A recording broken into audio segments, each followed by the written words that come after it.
झटपट पटापट लक्ष्मी जी घर के अंदर प्रसन्न होके अंदर आएंगी घर के पटापट। झटपट पटापट लक्ष्मी जी घर के अंदर प्रसन्न होके अंदर आएंगी घर के पटापट। नाचतो सगळं विसरून पोरी बघता थांबून निळा पिवळा लाल लाल रांगोळी काढतो वाकून।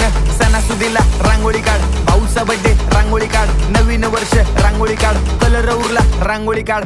उभी लाईन आडवी लाईन तिरपी लाईन वाकडी लाईन फुल काढ, चिमणी काढ, हत्ती चुकला पुसून काढ। सगळ्यांनी इकडे लक्ष द्यायचं आहे, टेन्शन घ्यायचं नाही, डान्स करत राहायचा। सासूबाई चिडणार आहेत, घाबरायचं नाही, वाईप करत राहायचे आणि सोबत म्हणायचं झटपट पटापट लक्ष्मी जी घर के अंदर प्रसन्न होके अंदर आएंगी घर के पटापट। झटपट पटापट लक्ष्मी जी घर के अंदर प्रसन्न होके अंदर आएंगी घर के पटापट। पाटापुढे ताटापुढे देवापुढे मागे पुढे सगळीकडे चोहीकडे आम्ही खातो बटाटेवडे पाटापुढे ताटा